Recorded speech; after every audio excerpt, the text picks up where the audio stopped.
والناس اللي هي بتبقى قلبها في السماء وقلبها في الأبدية بتلاقيهم ما بيفكروش في الأرض ومش فارق معاهم الأرض خالص.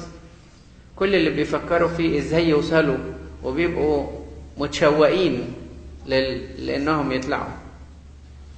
ويمكن أنا حكيت لكم قبل كده في سنة من السنين على أبونا تدرس الأنطوني اللي هو كان تلميذ أبونا يسطس الأنطوني، وكان صعب جدا نوديه مستشفى ولا طبيب يعني. وجه في مرة كان تعبان شوية ودخل في غيبوبة، فأخدناه أنا وواحد تاني من الأبهات في العربية ونزلنا بيه على القاهرة. فواحنا نازلين في وسط السكة هو فاق، فقال لي أبونا مش أنت رايح فين؟ قلت له أنا واخدك المستشفى. قال لا مستشفى لا، لف وارجع. لا مستشفى لا، دكتور لا. قلت له أبونا الدكاترة مش وحشين يعني ليه بتكرههم أو كده؟ دول ناس طيبين وولاد حلال ويسوع بيستعملهم عشان يشفينا يعني. فراح قال لي أنا مش بكرههم، مش أنا بصلي للطلبة عشان يخشوا طب؟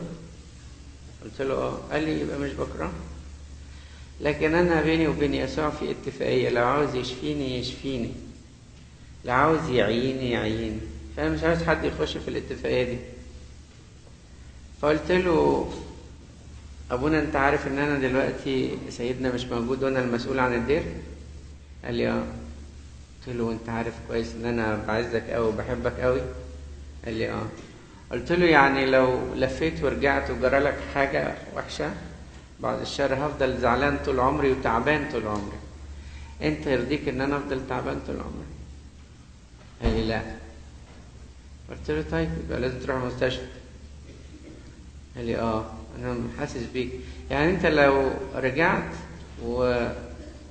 وهتفضل تعبان طول عمرك انك ما وديتنيش المستشفى؟ قلت له اه.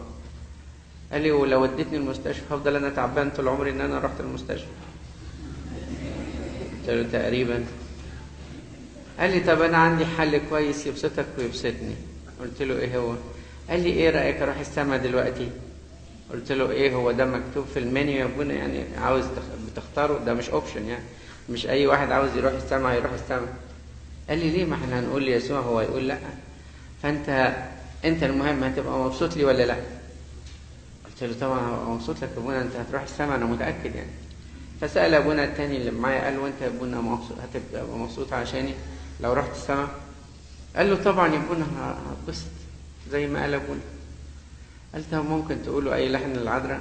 قعدنا نقول شيري ماريا، راح اعمل ايديه زي الصليب وتنايح في سلام في خلال دقايق. يعني الراجل هنا كانت ابواب السماء مفتوحه، قال لي يسوع خدني يا رب، قال له تعالى حبيبي.